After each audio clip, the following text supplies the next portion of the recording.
अन्य राजाओं से कहने लगे, भाई कि अब हम सबको यहाँ रहना अच्छा नहीं है, क्योंकि इसलिए अच्छा नहीं है कि अपना तेज, बल, प्रताप और जस गंवाना हो तब यहाँ रहिए, क्योंकि धनुष टूटते ही हम सब का तेज, बल और जस और प्रताप सब नष्ट हो जाएगा। कहेगा कि इतने बड़े आप बलवान थे, तब धनुष को क्यों नहीं तोड़े? क्योंकि हम सबको ऐसा विश्वास हो रहा है कि यही राजकुमार ही धनुष को तोड़ेंगे और कोई नहीं तोड़ेगा, इसलिए यहां से हम सब चल दीजिए। अभिमानी राजा कहने लगा कि नहीं, ऐसा हो ही नहीं सकता। अभिमानी राजा कहने लगा कि मैं काल भी हो तो भी मैं उससे लड़ूंगा, एक बार तो निश्चित लड़ूंगा। तो जो हरि भक्त है, जो धर्मात्मा है, वह राजा हंस दिए और हंसकर कहने लगे कि आप सब व्यर्थ में बकवास कर रहे हैं, व्यर्थ में बकवास कर रहे हो, क्योंकि मन की लड्डू खाने से भूख नहीं मिटता है।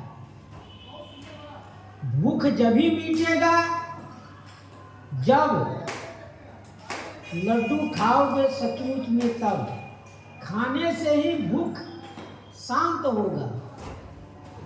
लेकिन मन के लड्डू खाओगे तब तो ऐसा ही होगा, बकवास करोगे तो मारे जाओगे। इसलिए ये सब व्यर्थ की बात सुनकर हम जो कह रहे हैं उसको ग्रहण करो, उस बात पर आप अनुकरण कीजिए। क्यों? हम जहां आए हुए हैं उस सभा को पहले देखो, उस सभा में क्या हो रहा है। तो कहते सिख हमारे सुन परम पुनीता, जगदम्बा जानहु जिये सीता। हमारी शिक्षा को सुन, क्योंकि अभिमानी को ज्ञान नहीं होता है। भगवान श्री राम ही बाली से कहे, देखो बाली, तुमको अभिमान हो गया था, नारी सिखावन करसिन काना। तुम्हारे नारी भी तुमको शिक्षा दिया कि जिससे आप लड़ने जा रहे हैं वो एक राजकुमार नहीं है, वो तो प्रतापी भी है, बलवान भी है, ईश्वर है।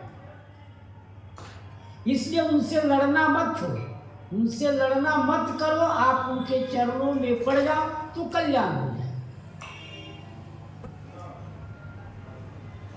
वही बात श्री अंगद जी से रावण ने कहा कि तुम हमारा गुरु बन गए हो का? हनुमान जी से कहा कि तुम हमको शिक्षा देने आए हो।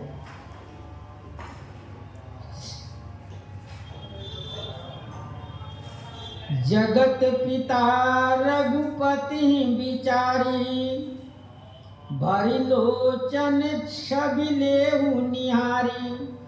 ये दोनों जो है जगत के माता और पिता हैं, इसलिए इनके साथ ऐसा व्यवहार करो कि हम सब का कल्याण हो जाए। यहाँ विरोध करने से कोई लाभ नहीं है। भरी लोचन छवि लेहु निहारी, इनकी सुंदरता को आप अच्छी तरह देखिए कि इस प्रकार के संसार में कोई पुरुष मिलेगा न, इस प्रकार की कोई स्त्री संसार में है। इनकी सुंदरता कितनी है सो सोच लो। ये कैसे हैं? सुंदर सुखद सकल गुण राशि, ये दो बंधु शंभु उर्वासी। ये दोनों जो हैं सुंदर सुखद सकल गुण राशि, सुंदर भी हैं और इनके भजन से सुख भी मिलता है, और गुण के समुद्र भी है। ये नहीं कि सुंदर ही है, सुख देने वाले हैं तो गुण नहीं होगा, गुण को समुद्र है, अथाह है। इनमें कितना गुण है ये अवर्णीय अथाह है। ये दो बंधु शंभु उर्वासी, ये दोनों भाई जो है शंभु के हृदय में निवास करने वाले हैं।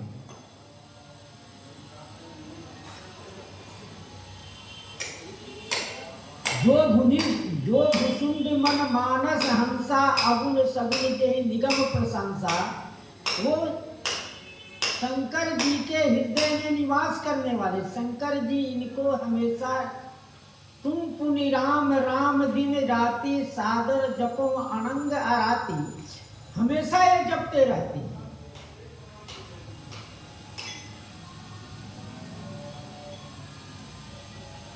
सुधा समुद्र समीप बिहाई, मृग जल निरखी मनौ कत धाई। सुधा समुद्र समीप बिहाई, अमृत रूपी समुद्र को छोड़कर, अमृत रूपी समुद्र को छोड़कर मृग जल निरखी मनौ कत धाई। मृग जल माने मृग तृष्णा जल, वहां जल रहता नहीं। जब अधिक गर्मी होता है तो रोडों पर ऐसा लगता है कि आगे पानी है, लेकिन वहां पानी नहीं रहता। मृग हिरण उसी में दौड़ दौड़ कर अपना प्यासे रहता है, उसको पानी चाहिए, तो ऐसा लगता है कि वहां जल है, लेकिन जब वहां जाता है तो फिर आगे ऐसा लगता है कि जल है। ठीक उसी प्रकार से इनमें सुंदरता, इनके भजन में सुख, जो आप श्री सीता जी की प्राप्ति की इच्छा किए हो, वह क्या है? ये मृग जल है, ये मृग जल है, इसको छोड़ दीजिए। श्री सीता जी श्री जगत की माता है, श्री राम जी जगत की पिता है। तुमेव माता च पिता तुमेव बंधु च सखा तुमेव, ये है। इसलिए इनकी जो प्राप्ति की इच्छा कर रहे हो ये व्यर्थ है, तुम्हारा ये अच्छा नहीं है।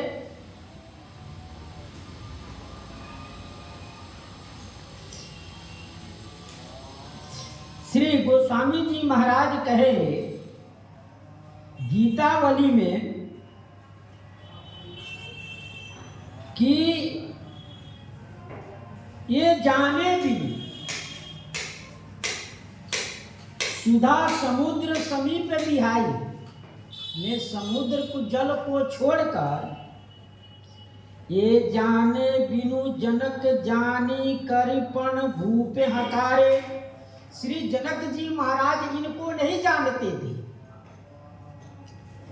जाने बिनु, बिना जाने श्री जनक जी महाराज ने भूप को हंकारे माने बुलाए, निमंत्रण दिए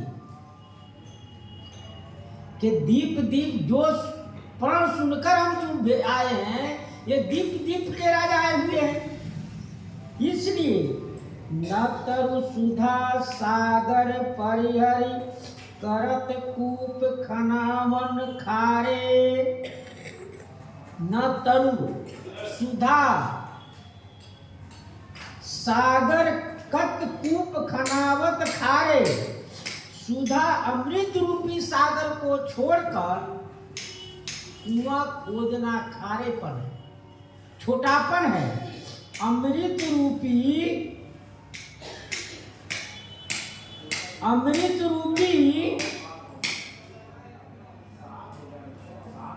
समुद्र को छोड़कर खारी कुआं कौन खोदेगा? जहां हर प्रकार की व्यवस्था मिल रही है तो अपनी व्यवस्था क्यों करेगा कोई? ये मूर्खता है ना। जब हमारे हर प्रकार की सुख सुविधा के भगवान ख्याल रखते हैं तो हम क्यों उनके विषय में सोचने जाए?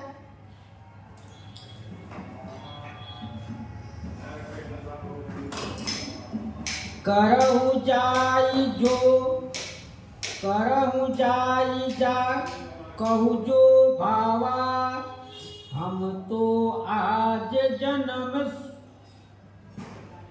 फल पावा। वो राजा महाराजा कहने लगे, करहु जाई जा कहु जो भावा, जो जिसको अच्छा लगे वह करो। करहु जाई जा कहु जो भावा, जिसको जो अच्छा लगे सो करो, लेकिन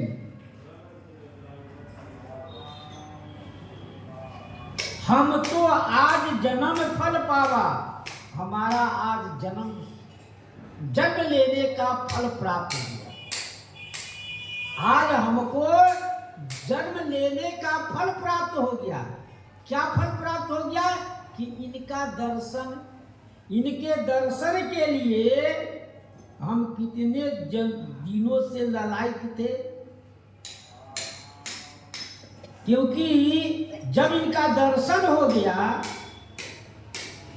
न जाने कितने जन्मों तक हमको तपस्या करना पड़े। इसीलिए जन्म जन्म मुनि जतन कराही, जन्म जन्म मुनि लोग प्रयत्न करते हैं, अभ्यास करते हैं, तब कहीं जाकर उनकी अनुभूति। वो भी दर्शन कठिन है, उनका अनुभव और अनुभूति होती है। तो कहते हैं, सब साधन कर सुफल सुहावा। श्री भरद्वाज जी महाराज कहे राम जी से प्रयाग जी में कि मैंने जितने साधन किया, इतना कठोर तपस्या किया, इस ठंडी में त्रिवेणी में रहकर मैंने स्नान किया, गंगा जी के त्रिवेणी का जल ग्रहण किया, सब साधन किया। वो साधन का फल क्या हुआ? वो सब साधन का फल क्या हुआ? राम लखन सिए दर्शन पाए। आपने आज हमको जन्म लेने का फल प्राप्त हो गया। इस त्रिवेणी संगम पर रहकर मैंने जो भी कुछ साधन किया वो सब हमको आज प्राप्त हो गया। जे नर नारी न अवसर पाए, तेन सिए राम न देखन धाये। जब रास्ते में चल रहे हैं वनवास के रूप में, तो सुन रहे कि दो राजकुमार एक नारी साथ में जा रहे हैं। वो इतने अनुपम हैं, इतने अलौकिक है कि इनको दर्शन से नेत्र का फल प्राप्त हो जाएगा। तो सुनकर सुनी स्वरूप बूझई अकुलाई। वो सब सुनते हैं तो पूछते हैं कितना दूर गए, कहाँ तक गए।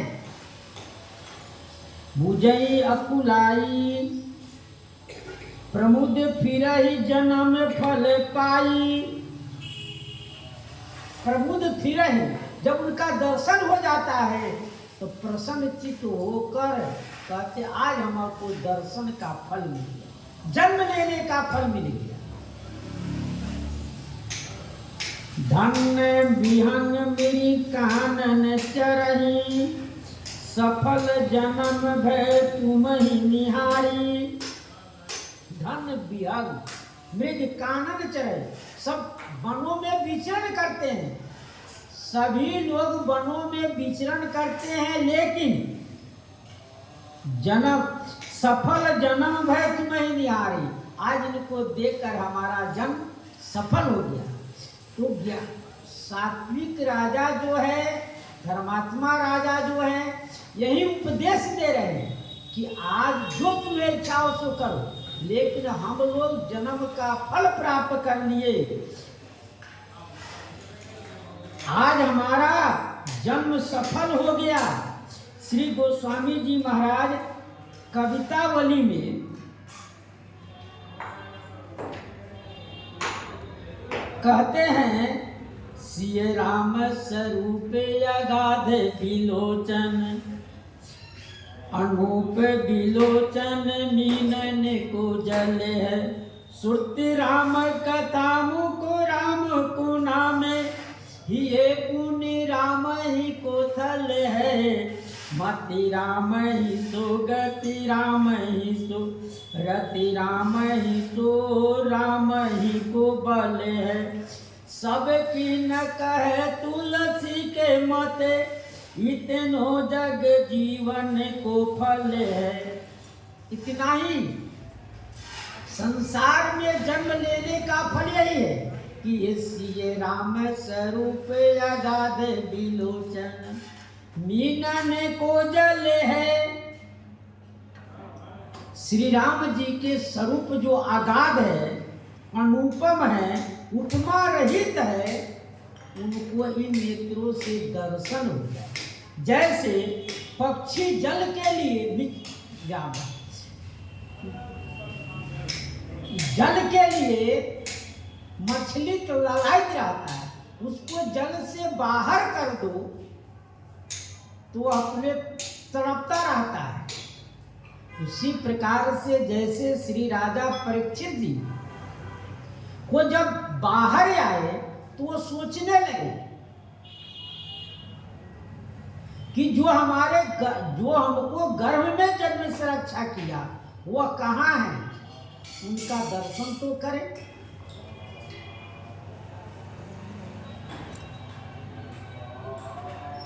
श्रुति राम कथा मुखे राम को नामे, कानों का फल क्या है?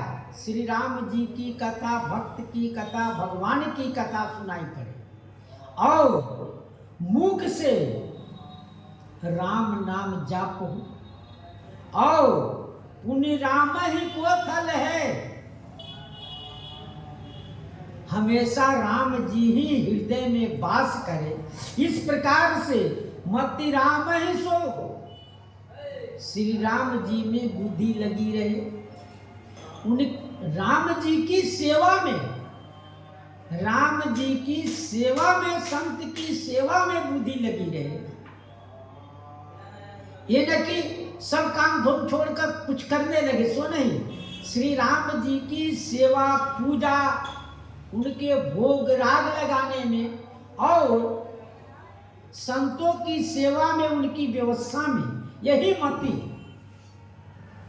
इसी में और गति राम ही सो, रति राम ही सो, राम ही के बल है। उन्हीं के बल के अनुसार अपनी बलवान बनना चाहिए।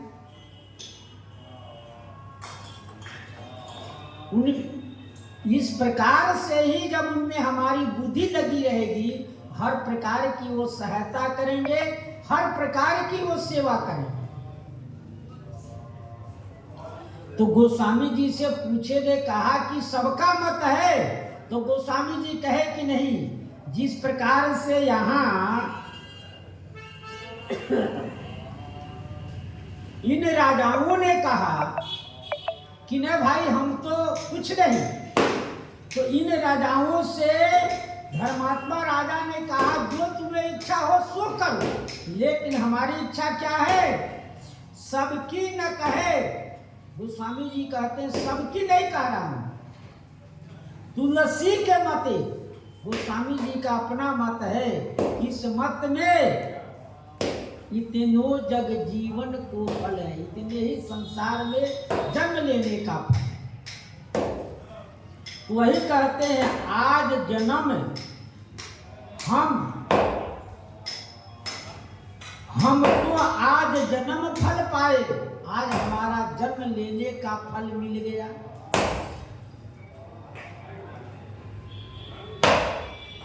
अस कही भले भूप अनुरागे, रूप अनूप बिलोचन लागे, अस कही भले भूप अनुरागे।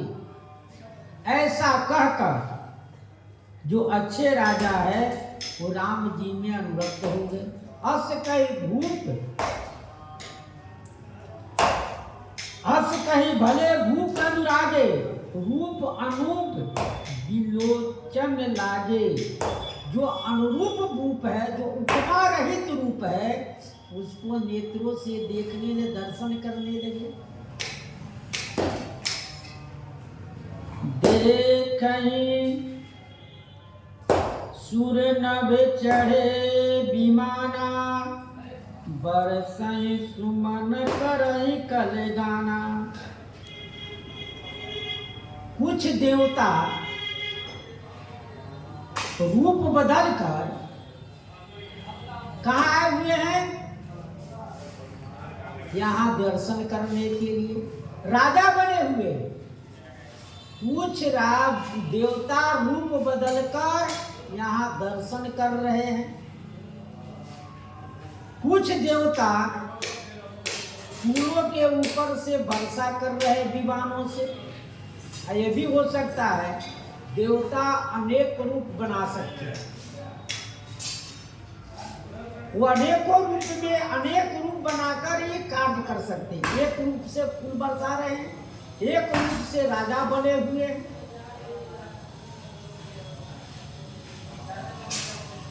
बरसई सुमन करही कल गाना, सुंदर स्वरों में देवांगनाएं गान कर रही हैं।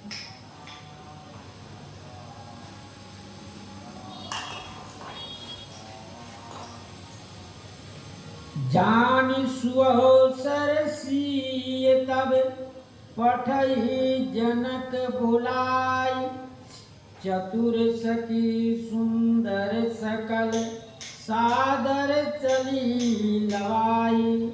जान सुअवसर सिय तब, सुंदर अवसर जानकर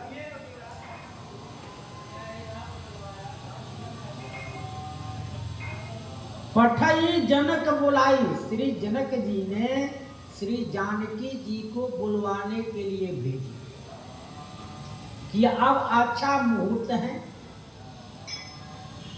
राम जी भी बैठ चुके हैं, मंच पर विराजमान हो गए हैं। राजा महाराजा पूरे पूर्ववासी सभी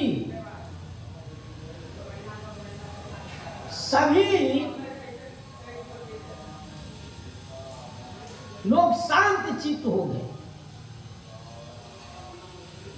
कोई भी सभा में बोला जाता है इसके बाद क्या होगा तो लोग शांत हो जाते हैं। आप देखे होंगे रामनगर की रामलीला, वहां इस प्रसंग के बाद इस होगा तो जयकार के बाद सब लोग शांत चित्त ऐसे हो जाते हैं कि कहाँ कोई कुछ बैठा नहीं, कोई नहीं बैठा है। इतना शांत हो जाते हैं लोग। तो सुंदर अवसर है। जिस मुहूर्त में श्री राम जी पधारे थे वह मुहूर्त आ चुका है। देवता फूलों की वर्षा कर रहे हैं, सुंदर मंगल गान हो रहा है। इसी अवसर पर श्री जानकी जी चतुर सखी सुंदर सकल, जितने सखियां हैं सब सुंदर है, चतुर हैं, और श्री जानकी जी को लेकर आई। श्री जानकी जी को यहां लेकर आई। सुंदर अवसर है। सुंदर अवसर पर कोई भी काम कीजिए तो सफलता मिलता है। सुंदर अवसर पर कोई भी काम करने पर उन्नति होती है। यदि सुंदर इसीलिए कोई भी कार्य के करने के लिए मुहूर्त बनाया जाता है कि इस मुहूर्त से काम करो तब तुम्हें लाभ होगा। श्री गोस्वामी जी महाराज कहे श्री जानकी जी के लिवाने के लिए सुंदर राजा की रजाई पाई, सचिव सहेली दाई, सतानंद लाए सिए शिवी का चढ़ाई के। श्री जानकी जी को सुंदर पालकी में चढ़ाकर राजमहल से और रंगभूमि पर लाया गया। रूप दीपिका निहारी, मृग मृग नर नारी, बीथ के बिलोचन बिसौकी बिसराई के। ऐसी उनकी सुंदरता है। रूप दीपिका निहारी, मृगी नर नारी। श्री जानकी जी को सौंदर्य रूपी दीपक को निहार कर सब नर नारी नेत्रों के निवेक भूल कर मृगनयनियों की समान चकित होकर देख रहे। ऐसे श्री जानकी जी पधारी, सिए शोभा नहीं जाई बखानी, जगदम्बिका रूप गुण खानी। जब वहां पधारी, जैसे राम जी जब राम जी आए तो उनके स्वरूप का वर्णन हुआ। वो क्या पहने हुए हैं, क्या कर रहे हैं, कैसे टोपी है, कैसे उनके गाल है, कैसे उनके ओठ है, ये सब बात श्री गोस्वामी जी ने वर्णन की। तो कहते हैं सिए शोभा नहीं जाई बखानी, इनकी शोभा का वर्णन नहीं किया जा सकता। क्यों? क्योंकि जगदम्बिका रूप गुण खानी, वे जगत की माता हैं, रूप और गुण के खजाना है। माता पिता के रूप का वर्णन बच्चे को करने में दोष लगता है, उनके श्रृंगार का वर्णन नहीं कर सकते हैं। माता की शोभा पुत्र कैसे कह सकते हैं? जैसे जगत मातु पितु शंभु भवानी, तेहि श्रृंगार न कहूं बखानी। गोस्वामी जी एक ही शब्द में कर दिए, वो कैसे निवास कर रहे हैं, किस प्रकार से रह रहे हैं, इसका कोई वर्णन नहीं। उन्हें जगत के माता पिता हैं। सिय सुंदरता बरन न जाई, लघुमति बहुत मनोहर ताई। कहते श्री सीता जी की सुंदरता को वर्णन कैसे किया जाए? लघुमति, हमारा बुद्धि छोटी है और सुंदर, बहुत सुंदरता है। सब उपमा कवि रहे जुटारी, कहीं पट तरिए विदेह तुम्हारी। जो भी उपमा था कवियों ने संसार की स्त्रियों के ऊपर दे दी। राम जी स्वयं श्री जानकी जी के वियोग में इतनी वर्णन किए कि उसका वर्णन अवर्णनीय है। तो सिय शोभा नहीं जाई बखानी, श्री गोस्वामी जी महाराज कहे इनकी सुंदरता कैसी है, तो इनका वर्णन नहीं किया जा सकता है। तो कहते हैं देखो,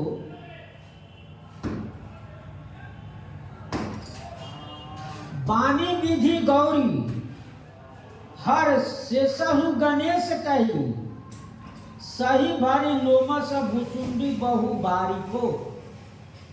कौन नहीं कह सकता है बानी विधि? सरस्वती जी, ब्रह्मा जी, पार्वती जी, शिव जी, शेष जी, गणेश जी और चिरंजीवी लोमस जी और साक्षी काग भुसुंडी जी, सब लोग साक्षी हैं इनकी। इनकी सुंदरता के वर्णन करने में कोई भी नहीं कर सकता। ये लोग साक्षी है। कैसे? चार दस भुवन निहारी नारी सब नारद सो पारादान नारद सो पारी को। चारों भुवन में मैंने देख लिया श्री जिस नारद जी को कहीं पर्दा नहीं है, वो कहीं भी जा सकते, न उनके लिए कोई दूसरा पुरुष और स्त्री लक्षणों में जान नहीं पड़ता है। मैंने 14 भुवन में ऐसी स्त्री और पुरुष कहीं देखा नहीं है। जो जानकी जी तीन कही जग में जगमगात जोरी एक, दूजो न कन्हैया और सुनो सख सारी को। कहते हैं संसार में ऐसी जोड़ी कहीं भी नहीं जो जगमगात हो, और इससे बढ़कर और कौन चार आंख वाले बताने वाले और सुनने वाले कौन है? दूसरा कोई नहीं।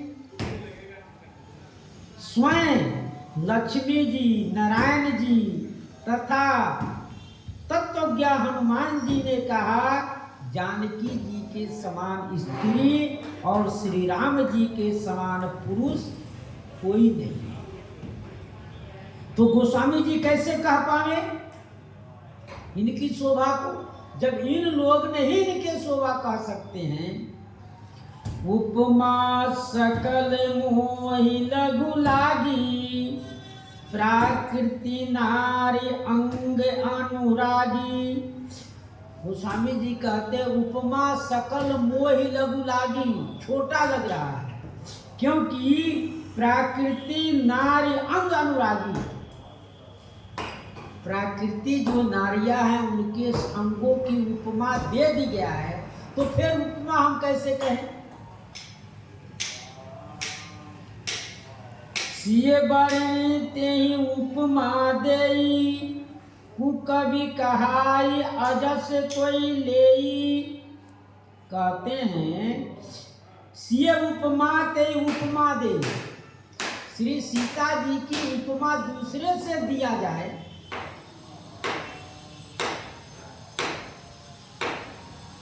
कु कभी कहाई अजस कोई लेई। कभी कौन कहाएगा? अपजस की भागी कौन होगा? क्यों होने जाए? अपजस की भागी जब हमसे नहीं बनता है तो हम चुप रहे। कभी भी किसी के यदि बड़ापन नहीं होता है, बड़ाई नहीं कर सकते हैं, उनकी प्रशंसा नहीं कर सकते हैं, तो हम अन्य बात के ऊपर क्यों कहने जाए? दोष लगता है। जब हम उनकी प्रशंसा नहीं कर सकते, उनका बड़ाई नहीं कर सकते हैं, तो निंदा करने का कौन अधिकार है? लेकिन निंदा करने वाले करेंगे। वो खल जो है, निंदा करने वाले जब तक निंदा नहीं करेंगे तब तक उनके मन को चंचलता मिटेगा नहीं। और जो खाए हैं, लोग कहते हैं जब तक कि ऐसा काम नहीं करेगा तब इसका खाया पचेगा नहीं। इसलिए कहते हैं कु कभी कहाई। कु कभी क्यों कहाने जाएगा? जो पट तरिए सिए समय सिया, जग जस जुवती कहाँ कमनिया। जो पट तरिए तिए समसिया। संसार के श्री सीता जी के समान पट तरी माने बराबरी कौन है? संसार की जितनी स्त्रियां हैं श्री सीता जी के समान बराबर नहीं है। जग जस जुवती कहाँ कमनिया, उतनी सुंदरता संसार में किसी के पास नहीं है। आगे गोस्वामी जी उदाहरण दे रहे हैं उदाहरण देकर समझा रहे हैं कि इनके समान, इनके बराबर श्री जानकी समान कोई नहीं है, जिनकी प्रशंसा वेद पुराण करते हैं, लेकिन उनकी क्या होगा, ये कोई अवर्णनीय है। जैसे कहते हैं गिरा मुखर तन अर्ध भवानी,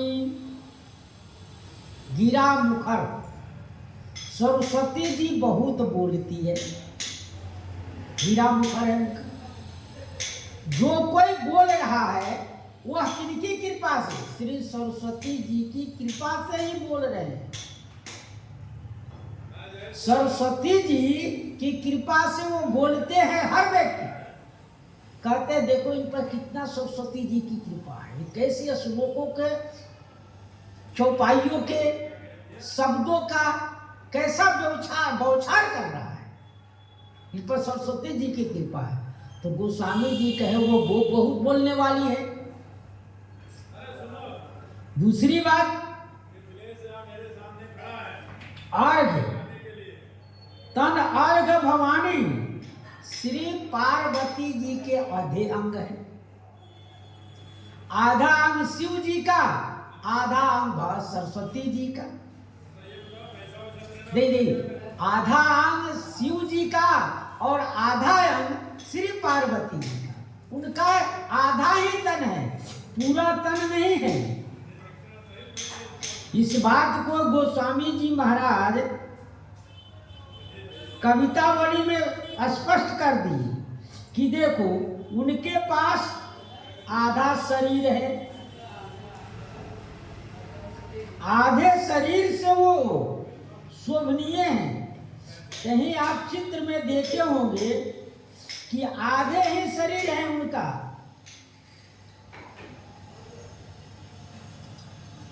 अर्घ अंग अनंग नाम जोगसी जोगपति, विषम असन दिग बसन नाम विश्वोस विश्व गति। अर्ध अंग आधा अंग है, अनंग माने अर्धांगिनी जो पार्वती जी है उनका आधा अंग है, और जिनका नाम जोगेश्वर है, जो जोगपति है, वो भांग धतूरा विष भोजन करते हैं, दिशाएं उनके वस्त्र हैं, किंतु वो विश्व के विश्वेश्वर हैं, विश्व को आश्रय स्थान कहलाने वाले हैं।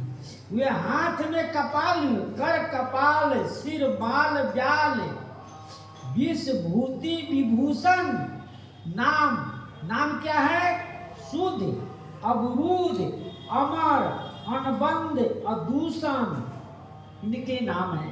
लेकिन विकराल भूत बेताल प्रिय, भीम नाम भव भय दमन, सब विधि समर्थ, महिमा अकथन तुलसीदास संशय समर्थ। गोस्वामी जी कहते हैं उनका नाम है सूद, अवरुद्ध, अमर, अमल और निर्दोष। उनमें किसी प्रकार के कोई दोष नहीं है। जिनका विकराल भूत प्रेत प्रिय हैं, भयंकर नाम है उनका, किंतु वो भाव इतना रहते हुए भी भाव लोग को नाश करने वाले हैं। गोस्वामी जी कहते हैं वे महादेव जी सब प्रकार से समर्थ हैं, जिनकी महिमा अकथनीय है, वे मेरे संदेह को निवृत्त करने वाले हैं। इतना ही नहीं, गोस्वामी जी कहते हैं कि उनका अर्ध अंग भवानी, वो आधे अंग में भवानी है, भस्म अंग मर्दन अनंग संतत असंग हर। श्री महादेव जी शीश गंगा गिरिजा और धन आधे अंग में गिर जाती है, भूषण भुजंग बर, माने भूषण क्या है? सर्पों के आभूषण है। इस प्रकार से पार्वती जो सुंदर तो हैं, श्री सरस्वती जी सुंदरी हैं, पार्वती जी भी हैं, लेकिन उनका आधे अंग है। सरस्वती जी बहुत बोलती है। और तीसरी उपमा दिए, रति अति दुखित अतन पति जानी। रति संसार में सुंदर है, कामदेव की पत्नी, लेकिन वह दुखित है। क्यों? कि उनके पति का शरीर नहीं है। श्री शंकर जी ने जब उनका शंकर जी का जब समाधि भंग किए तो शंकर जी ने उनको भस्म कर दिए और पार्वती उनको रति जी को वरदान दे दिए कि तुम्हारा आज से पति का नाम अनंग रहेगा और वह क्या बिना शरीर के सबों में व्याप्त रहेंगे। तो कहते हैं कि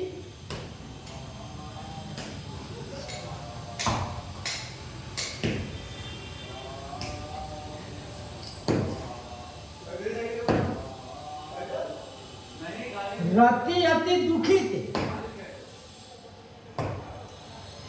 रति जी सुंदर है, सुंदरी है, लेकिन वो कैसे हैं? कहते हैं बिना पति के शरीर के नहीं रहने को वह दुखित हैं। विष्णु वारुणी बंधु प्रिय जेही, कहिए रमा सम किमि बहदेही। श्री लक्ष्मी जी तो सुंदर हैं, लक्ष्मी जी में सुंदरता है, लेकिन कहते हैं विष वारुणी, इनकी भाई कौन है? विष है। बंधु प्रिय जेही, जिसका संबंध बंधु प्रिय जेही, बंधु जिनका संबंध है। और कहिए रमा सम किमि वैदेही, श्री वैदेही जी के साथ इनकी कैसी समता की जाए। वैदेही में किसी प्रकार की कोई दोष गोस्वामी जी नहीं बताए। पहले भी कहा है, जब राम जी ने श्री चंद्रमा को देखकर मुख की उपमा करने लगे, उस समय भी कहे, उस समय भी इनकी उपमा दी गई, लेकिन कहे कि वैदेही में लक्ष्मी जी में अनेक दोष हो, वो समुद्र खारे से उत्पन्न है और इनका संग जन्म सब और जानकी जी का सब उज्जवल है, सब उत्तम है, इसलिए कैसे उनकी उपमा दी जाए। जो तब कहते हैं अंत में गोस्वामी जी उपमा ऐसी देते हैं जैसे समुद्र मंथन हुआ। कब? दैत्य और दानव श्री लक्ष्मी जी श्री दुर्वासा जी के श्राप से श्री लक्ष्मी जी समुद्र में चली गई, श्री आपकी नष्ट हो गई। जब श्री नष्ट हो गई तब श्री भगवान ने श्री लक्ष्मी जी के उत्पन्न करने के लिए योजना बनाई। देवताओं ने कहा कि ठीक है, दैत्यों ने भी कहा ठीक है भाई, जब समुद्र में अमृत है तो उसको मंथन किया जाए और मंथन कर कर अमृत निकाला जाए, हम सब पी के अमर हो जाएंगे। तब मंदराचल पहाड़ को लाया गया और बाष्पीनाथ को रस्सी बनाया गया। भगवान एक रूप से कच्छप बन गए, उनके पीठ पर खुजली हो रहा था, तो भगवान एक रूप से कछुआ बन गए, उनके ऊपर मंदराचल रखा गया और एक रूप से स्वयं ऊपर बैठे हुए जिसे पहाड़ हिले डोले, समुद्र मंथन हुआ, श्री लक्ष्मी जी प्रकट गए। वही उपमा श्री यहाँ गोस्वामी जी उपमा दे रहे हैं। क्या उपमा दे रहे हैं?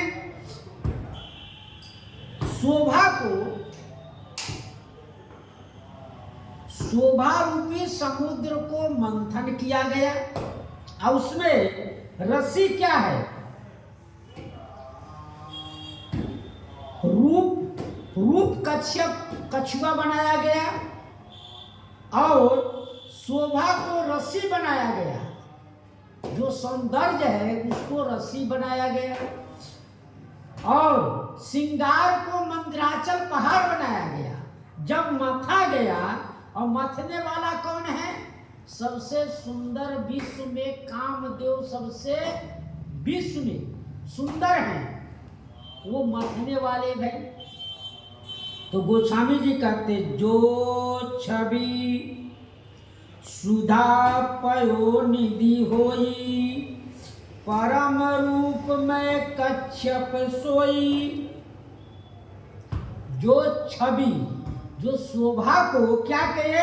शोभा रूपी सिंधु में, माने मथना हो तो पात्र चाहिए, बिना पात्र को तो दही नहीं मठाएगा। तो पात्र क्या है? शोभा, सौंदर्य, शोभा ही पात्र है। तो पात्र में क्या किया गया? और रूप उसको कच्छप बना, कछुआ बना, रूप नीचे रह गया। और क्योंकि समुद्र मथा गया है तो यहां शोभा को मथा जा रहा है, सौंदर्य को मथा जा रहा है। तो निकलेगा क्या? तो कहते हैं और रस्सी को बांध कर खींचा गया और खींचने के बाद में श्रृंगार, उसमें क्या हुआ? मंदराचल पहाड़ हो गया श्रृंगार। उसके बाद में पहाड़ हो गया तो मथने वाला कौन? कामदेव जी। वो मथने लगे और मथते मथते क्या नहीं पा? यही विधि उपजय लक्ष्य जब सुंदरता सुख मूल। इसी प्रकार से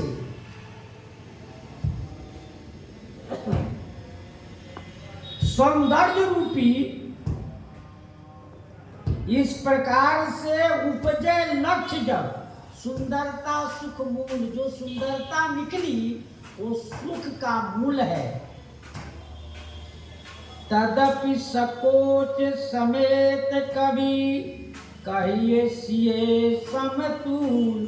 तो भी श्री गोस्वामी जी को कहने में संकोच, तदपि सकोच समेत कवि, तो भी गोस्वामी जी को कहने में संकोच हो रहा है। क्या? कि सीता जी के समान हो, सीता जी के समान हो, ये कहने में भी गोस्वामी जी को संकोच हो रहा है। गोस्वामी जी कह रहे हैं कि उनके भी सुंदरता कहने में हमको संकोच है।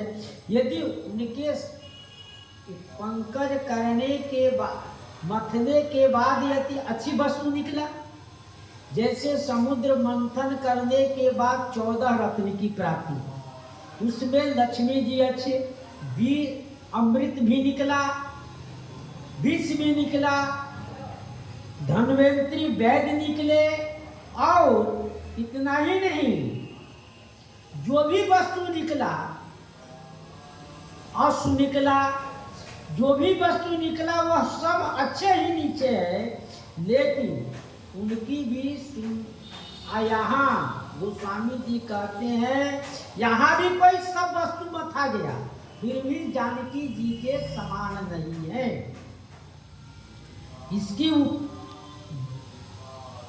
इसका विशेष उदाहरण देकर गीतावली में गोस्वामी जी कहे, सुखमा सुरभि श्रृंगार क्षीर दुहु मयन अभिमय कियो है दहीरी। मथी माखन सिए राम समारे सकल भुवन छवि मनहु मही। मानो पूरे संसार में मही माठा छोड़ दिए, जो हम सब में सुंदरता, बल, ऐश्वर्य, जस जो भी है ये मही के रूप में, मठा के रूप में। और जो श्रृंगार है वह तो श्री राम जी में ही है, श्री सीता जी में है। इस प्रकार गोस्वामी जी कही, चली संगले सखी सयानी, गावत गीत मनोहर बानी। चली संगले सखी सयानी, सयानी सखिया है, वो हर प्रकार की बातों को जान रही। कुछ तो ऐसी सखियां हैं जो राजा महाराजा के नाम, उनके बाप के नाम, उनके दादा के नाम, उनके संपत्ति के, उनके माई के नाम, उनके भाई के नाम सब जानते हैं। श्री जानकी जी घूम रही है, सब परिचय दे रहे। ऐसी सखियां सयानी है, गावत गीत मनोहर बानी, मधुर स्वर में, मीठे स्वर में गान गा रही है, गीत गा रही है। और सोह नवल तन सुंदर सारी, जगत जननी अतुलित छवि बारी। सोह नवल, सुंदर, नए शरीर पर सुंदर साड़ी सोह रही, शोभा हो रहा है। जगत जननी अतुलित छवि बारी, ये जगत की माता है, इनमें अतुलनीय सौंदर्य, भारी शोभा है। शोभा का वर्णन अतुलनीय है, इनका वर्णन नहीं किया जा सकता। भूषण सकल सुदेश सुहाए, अंग अंग रचि सखी ने बनाए। भूषण सकल सुदेश सुहाए, सब अंगों में आभूषण इनको सजाया गया, सब अंगों में 16 आभूषण है, 16 प्रकार की आभूषण है। वह आभूषण से श्री जानकी जी को संवारा गया है। अंग अंग, सब अंग भी, पायल, नूपुर, करधनी, कंकण, पाजेट, मांगटिका, कुंडल, अनेक प्रकार की जो भी आभूषण है वो सब सजाया गया है। अंग अंग, हर अंगों के आभूषण अलग अलग है, इस प्रकार से सजाया गया है कि उसको शोभा अवर्णनीय। रंग भूमि जब सिए पगुधारी, देख रूप मोहे नर नारी। रंग भूमि जब श्री जानकी जी पधार गई तो सब लोग देखकर बड़े उस पर मोहित, उनकी सुंदरता पर मोहित हो गए। दर्शन कर रहे हैं, लोगों को दर्शन करने दीजिए। आज एकादशी है तो श्री कृष्ण भगवान से श्री युधिष्ठिर जी पूछे, प्रभु ये बताइए कार्तिक कृष्ण पक्ष एकादशी का क्या नाम है, इनके करने से क्या लाभ है, किस प्रकार से किया जाता है, इस व्रत को सो बताइए। आप बताइए, उसी प्रकार से हम लोग इस व्रत को करें जो हम सब। तो भगवान श्री कृष्ण कहते हैं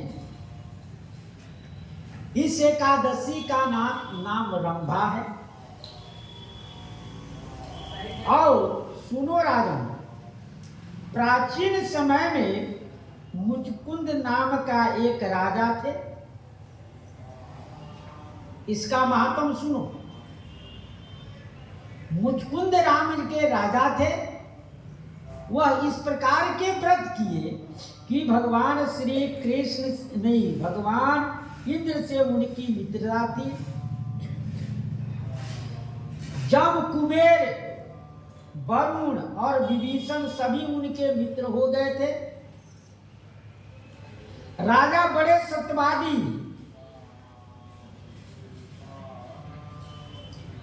भक्त, भगवान विष्णु के भक्त थे। वह स्वयं धर्म पालन करते थे, निष्कंटक उनका राज चलता था। उनके घर में एक बेटी जिनका नाम चंद्रभागा था, और चंद्रभागा का विवाह जब समय हो गया तो उनका विवाह चंद्रसेन नाम के राजा के लड़के के साथ हो गया। राजा का विवाह हुआ तो एक बार चंद्रसेन राजा का बेटा का नाम था शोभन। एक बार वह ससुराल घर आया, और जिस दिन आया रात्रि में आया, और दूसरे दिन एकादशी है, तो राजा के दरबार में यह घोषणा हो गया कि कल एकादशी है।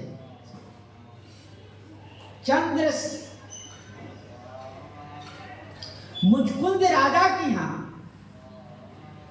मनुष्य को कौन कहे, उनके जानवर तक भी, पशु पक्षी तक भी उनके प्रभाव से प्रभावित रहे। सब वही एकादशी व्रत करते थे। मनुष्य को कौन कहे। तो चंद्रभागा कहा, शोभन ने कहा कि यह राजा कौन सी घोषणा करा रहे हैं। तो उनकी पत्नी कही कि कल एकादशी है, उसकी घोषणा राजा महाराज करा रहे हैं। यदि भूल चूक से यदि कोई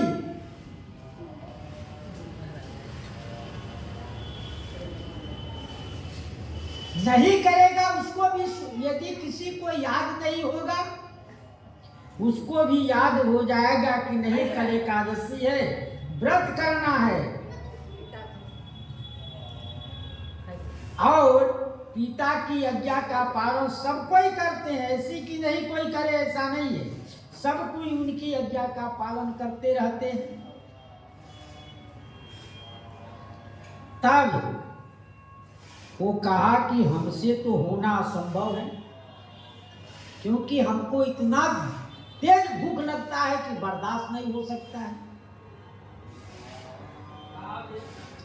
मैं क्या करूं?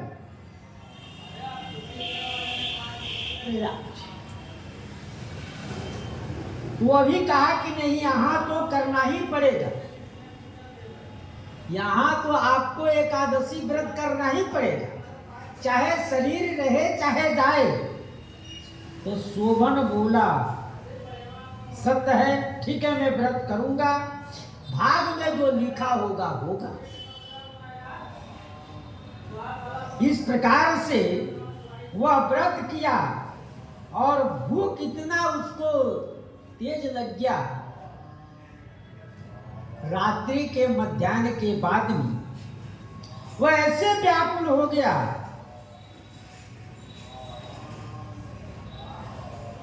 लेकिन जो व्रत किया तो उसके लिए तो आनंदित है, लेकिन वह ऐसा व्याकुल हो गया कि वह उसका रात्रि असहनीय हो गया। सूर्य होते उदय होते समय शोभन मृत्यु हो गया उसका। ऐसे व्याकुल हो गया कि वह ऐसे पीड़ित हो गया कि उसको शरीर अंत हो गया। फिर राजा ने सुगंधित चंदन लकड़ियों से उसका दाह संस्कार किए, कर्म किए। चंद्रभागा ने पिता के ही निषेध करने पर वह अपना शरीर नहीं जलाई, वह सती नहीं बनी, और अंतिम संस्कार तक अपने पिता का अंतिम संस्कार करके पिता के घर में ही रहने लगी। रंभा के व्रत के प्रभाव से वह शरीर छोड़कर दूसरे शरीर प्राप्त कर देव रमणीक बहुत देवपुरी उसको जगह मिली। शरीर तो छूड़ा लेकिन दूसरे शरीर देवपुर उसको मिल गया। एकादशी के प्रभाव से वहां उत्तम अनेक गुणों से युक्त, जहां पर पन्ने जड़े हुए स्वर्ण के खंभे थे, इस प्रकार से वह भवन में स्फटिक मणियों के सुशोभित में भवन में वह रहने लगा। सिंहासन पर बैठता, उसको किसी प्रकार की कोई कमी नहीं हुआ।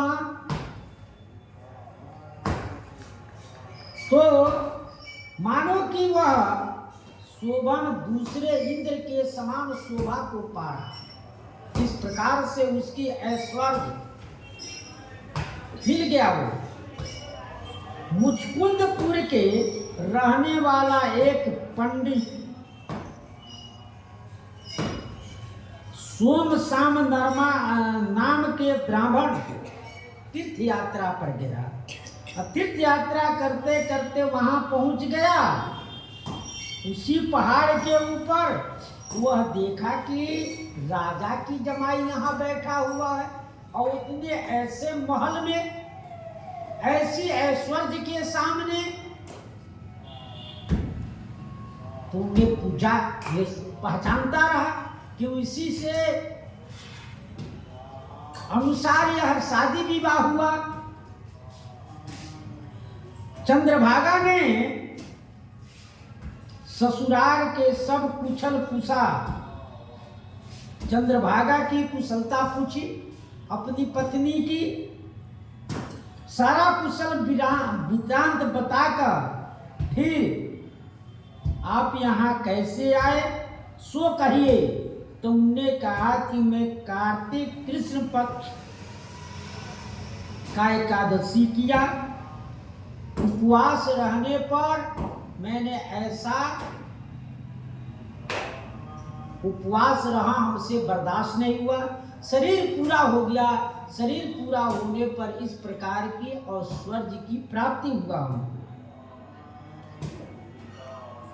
तो ब्राह्मण पूरा, हे राजन, यह स्थिर क्यों नहीं है? इस प्रकार अटल किस तरह से होगा सो कहिए। शोभन बोला कि मैंने यह व्रत श्रद्धा पूर्वक नहीं किया। मैं इस नगर में को अस्थिर समझता हूं, क्योंकि यह अटल होने के उपाय वही बताएगा। हमारी पत्नी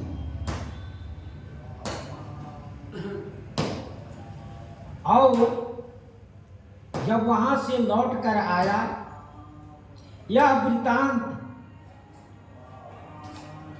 ब्राह्मण ने चंद्रभागा को कहा।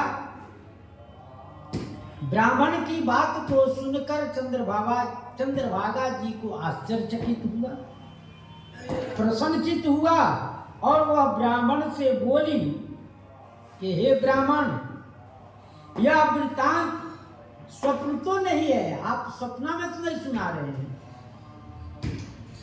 सोम शर्मा ने कहा कि नहीं पुत्री, मैंने अपने आंखों से आपके पति को देखा हूं और वह प्रकाशवानपुर में रह रहा है ऐसे, लेकिन उसका जो अस्थिर है वह जगह,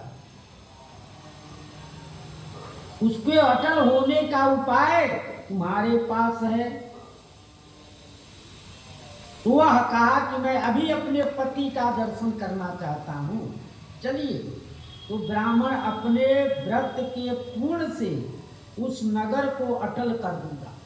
वो कहा कि मैं अपने व्रत के पूर्ण से, यदि अभी देखा जाता है कि देहातों में संसार में यदि किसी व्यक्ति का शरीर जल्दी पूरा नहीं होता है तो कहते भैया इसको एकादशी दान करो या जल्दी मर, क्योंकि इसको बहुत कष्ट है।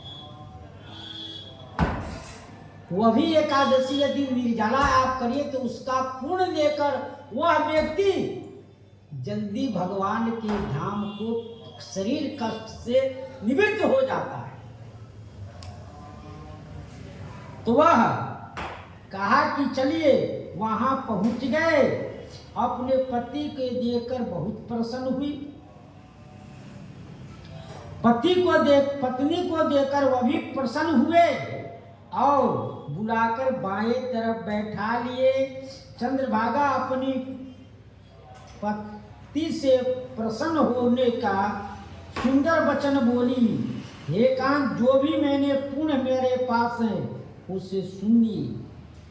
मैं अपने पिता का घर में 8 वर्ष की थी, तभी से मैं एकादशी व्रत विधि पूर्वक करता। ये न कि आज किए कल नहीं किए। मैंने 8 वर्ष की अवस्था से अपने पिता के घर में मैं इस व्रत को करते आया। इस प्रकार से पति के साथ आनंद से रहने लगी। मैं इस नगर को अचल कर देता हूँ। उस पुण्य के प्रभाव से मैं इस नगर को अचल होने का प्रलय करता हूँ, प्रण करता हूँ, और महाप्रलय में सब कार्य भी पूर्ण हो जाए, यह नष्ट नहीं होगा। इस प्रकार से उस दिव्य नगर में दोनों उस दिव्य रूप होकर, सुंदर आभूषण से सुशोभित होकर सुख भोगने लगी। शोभन भी उस दिव्य रूप होकर विहार करने लगा। रंभा एकादशी व्रत के प्रभाव से मंदराचल के शिखर भी आनंद करने लगे। बोली एकादशी महारानी की जय। श्री राम जय राम, जय जय राम। श्री राम जय राम, जय जय राम। श्री राम जय राम, जय जय राम। श्री राम जय राम, जय जय राम। श्री राम जय राम, जय जय राम। श्री राम जय राम, जय जय राम।